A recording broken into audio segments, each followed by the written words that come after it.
Close encounters of the third kind, ET, contact या पीके, इन सारी फिल्मों में एलियंस का जिक्र है। एलियंस का अक्सर जिक्र हम फिल्मों में देखते हैं या साइंस फिक्शन में, मगर एस्ट्रोनॉमर्स और साइंसदानों का ख्याल भी ये है कि हमारी कायनात में, हमारी अपनी कहकशां में शायद इंटेलिजेंट लाइफ मौजूद है। साइंटिस्ट ये क्यों सोचते हैं? आइए मेरे साथ साइंस के अड्डे पे हम इसकी और बात करते हैं।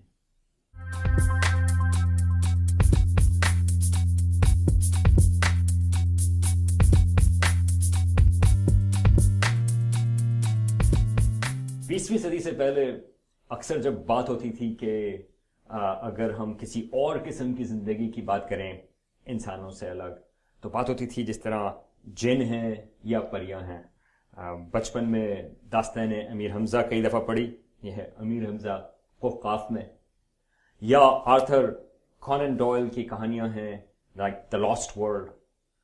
उन सब में मुख्तलिफ किस्म की जानदार हैं, मगर जमीन के ऊपर, ऐसी जगहों पर जहां पर इंसान अभी तक गए नहीं। अब 20वीं सदी और 21वीं सदी की जब हम बात करते हैं तो जमीन तो तकरीबन काफी हद तक एक्सप्लोर हो चुकी। अब बात होती है कि अगर कोई इंटेलिजेंट लाइफ है इंसानों से भी ज्यादा या मुख्तलिफ किस्म की, वो है किसी और प्लैनेट के ऊपर। लेकिन ये आइडिया सिर्फ फिक्शन का नहीं, बल्कि 19वीं सदी में एक मेजर डिस्कवरीज थी जिसकी वजह से एस्ट्रोनॉमर्स का ख्याल है कि ये दरअसल एक साइंटिफिक टॉपिक है। कौन सी डिस्कवरीज थी? एक थी स्पेक्ट्रोस्कोपी की। स्पेक्ट्रोस्कोपी क्या बताती है? एस्ट्रोनॉमर्स के लिए काफी सारी मजबूरियां हैं। एस्ट्रोनॉमर्स बात तो बहुत आसमानों और सितारों की करते हैं, लेकिन उनकी मजबूरी भी है। जियोलॉजिस्ट होते हैं, उनको अगर कोई चीज स्टडी करनी होती है, उन्होंने पत्थर लिया और उसको वहां पे लैब में ले गए, या पहाड़ों को स्टडी किया, आप जमीन के ऊपर ही हैं। केमिस्ट्री वाले हैं, उन्होंने जो है वो कोई एक्सपेरिमेंट्स करने हैं, वो भी सैंपल्स जो हैं वो लैब पे कर सकते हैं। एस्ट्रोनॉमर्स की मजबूरी ये है कि जो फासले हैं वो इतने ज्यादा हैं कि सैंपल्स को जमा करना बहुत मुश्किल है। तो एस्ट्रोनॉमर्स के लिए जो वाहिद टूल है वो है लाइट।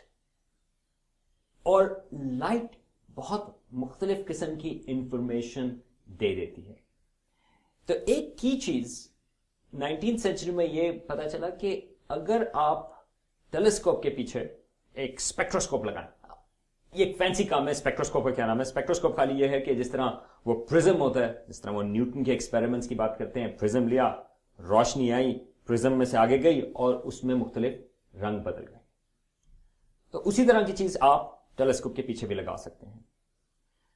जब वो मुख्तलिफ रंगों के हिसाब से पता ये चला 19वीं सदी में कि आप मुख्तलिफ किस्म के एलिमेंट्स आइडेंटिफाई कर सकते हैं। Hydrogen, helium, carbon, oxygen, nitrogen, lithium, beryllium, iron, magnesium वगैरह वगैरह वगैरह। इन सब के एक खास सिग्नेचर है। ये मेरे पास यहां पे पीछे एक सिग्नेचर है, तस्वीरें हैं। यहां पे ऊपर जो है एक स्पेक्ट्रम है हाइड्रोजन का, हीलियम, कार्बन, नाइट्रोजन। ये आपको बताती है कि अगर आप इस किस्म की चीज कहीं पर देखें, इस किस्म की लाइनें आपको नजर आ रही हो, तो वो आपको ये बताएगी कि यहां पर हाइड्रोजन मौजूद है या यहां पर कार्बन मौजूद है वगैरह वगैरह। और ये एक इंपॉर्टेंट सवाल था एक एस्ट्रोनॉमर्स के लिहाज से। हम किसी और सैयारे पर तो अभी नहीं जा सकते, किसी और दूसरे सोलर सिस्टम की तो बात दूसरी है, लेकिन हम यहीं पर बैठ के, जमीन पर बैठ के टेलीस्कोप के जरिए ये पता कर सकते हैं कि वो किस चीज की वो चीजें बनी हुई हैं, लाइट के जरिए, इस स्पेक्ट्रोग्राफ के जरिए। मेरे पीछे इस वक्त ये हमारे सूरज का स्पेक्ट्रम है। इसमें बहुत सारी लाइन्स नजर आ रही हैं क्योंकि सूरज की लाइट को हम बहुत डिटेल में देख सकते हैं। सूरज जो है हमारा सबसे करीबी सितारा है। तो जब ये सवाल पैदा होता है कि जब हम इंटेलिजेंट लाइफ की बात कर रहे हैं, किसी और जगह मौजूद है या नहीं, तो सबसे पहला सवाल ये आता है कि क्या हमारा सूरज کیا کسی ایسی خاص چیز سے بنا ہوا ہے کہ کہیں اور کائنات میں یا ہماری کہکشاں میں ایسی چیز موجود ہی نہیں؟ تو اس کا سوال ہے، اس کا جواب یہ ہے کہ نہیں، ہمارا سورج جس چیز کا بنا ہوا ہے، اگر آپ اور ستاروں کو دیکھیں وہ بھی تقریباً اسی چیزوں کے بنے ہوئے ہیں. ہائیڈروجن اور ہیلیم سب سے زیادہ کامن ہے، اور باقی ایلیمنٹس بھی اسی طرح سے موجود ہیں. پھر سوال یہ آتا ہے کہ اچھا چلو، اگر ہماری زندگی جو زمین کے اوپر موجود ہے، کیا وہ کسی ایسے ایلیمنٹس کی بنی ہوئی ہے جو بہت ہی کم ہے؟ نہیں، یہ بھی نہیں ہے. جو ہماری لائف ہے اس کے جو میجر ایلیمنٹس ہیں وہ ہے کاربن، ہائیڈروجن، آکسیجن، نائٹروجن. یہ مین ایلیمنٹس ہیں جو ہماری لائف بنی ہوئی ہے. اور پتہ ہی چلتا ہے کہ یہ ایلیمنٹس جو ہیں وہ ہماری کائنات میں کافی عام ہیں. تو یہ ایک میجر ڈسکوری تھی 19 سینچری میں کہ ہمارا ستارہ، ہمارا نظام شمسی، ہماری زندگی ہے، وہ ایلیمنٹس جس چیز کے وہ بنے ہوئے ہیں وہ کائنات میں بھی بہت موجود ہیں. تو پہلا سوال یہ آیا کہ اگر ایلیمنٹس وہاں پر کامن ہیں تو ہو سکتا ہے کہ وہاں پر زندگی بھی کامن ہو. لیکن اس کے کمبینیشن میں ایک دوسری ڈسکوری تھی، اور وہ یہ تھی، وہ ایک آئیڈیا تھا جو 1859 میں چارلز ڈارون نے دیا. لیکن مین آئیڈیا اس میں یہ تھا کہ ایوولوشن کا. وہ یہ تھا کہ جب زندگی شروع ہوتی ہے، جس طرح زمین کے اوپر زندگی شروع ہوئی تقریباً 4 بلین سال پہلے زندگی شروع ہوئی، مگر ہماری جو تمام زندگی ہے زمین کے اوپر وہ ایک دوسرے کے ساتھ لنکڈ ہے، اور اس کو ساری جو ہماری زندگی ہے وہ ایک ڈی این اے شیئر کرتی ہے، ایک ہی مالیکیول ہے، وہ پورا شیئر کرتی ہے. تو اگر آپ اونٹ لیں یا مور لیں یا نیم کا درخت لیں یا چمبیلی کا پھول یا انسان، ہم سب کے اندر جو زندگی کا مالیکیول ہے وہ ہے ڈی این اے. تو اس کے حساب سے یہ خیال ہے کہ اگر زندگی شروع ہو گئی کسی اور سیارے پر بھی، تو ایوولوشن کے ذریعے زندگی جو ہے وہ کمپلیکس ہو سکتی ہے. زمین کے اوپر زندگی شروع ہوئی تھی سنگل سیل، اور اس کے تقریباً 3.5-4 بلین سال کے بعد آپ دیکھیں کہ مختلف قسم کی زندگی کی ڈائیورسٹی موجود ہے، جس میں انسان بھی شامل ہیں. یہ جس طرح ہم یہاں پر اسٹوڈیو ہے، انسانوں نے یہ اسٹوڈیو بھی بنایا وغیرہ وغیرہ.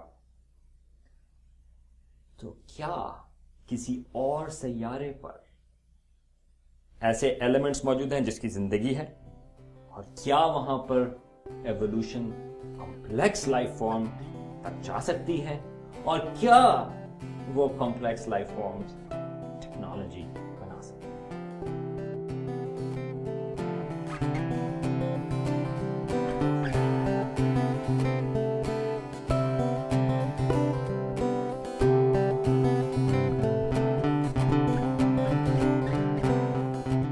یہ ایک مشکل سوال ہے. اس وقت تک، آج تک ہمارے پاس اس کا جواب موجود نہیں، کیونکہ ابھی تک کوئی ہمیں نہ تو کوئی سگنل ملا ہے انٹیلیجنٹ لائف کا، نہ ہی ہمارے پاس کوئی ایویڈنس ہے یو ایف اوز کا یا کسی اور اس طرح کی چیز کا.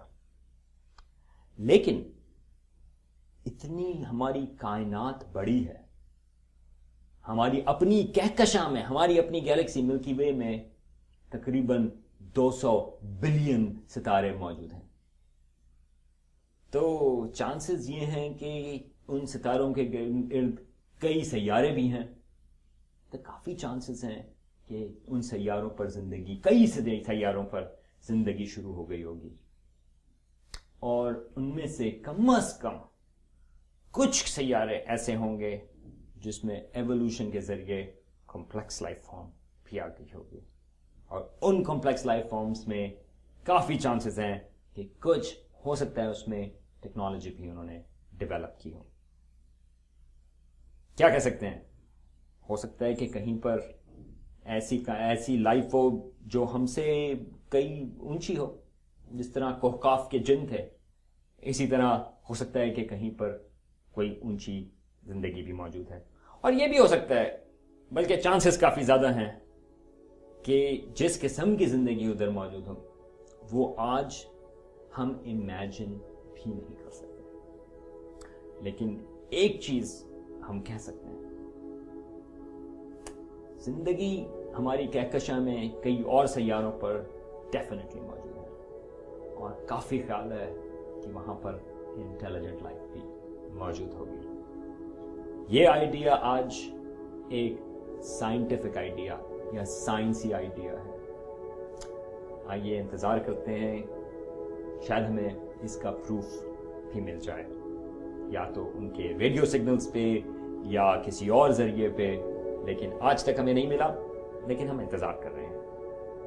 میں ہوں یہاں پر سلمان حمید، سائنس کے اڈے کے ساتھ.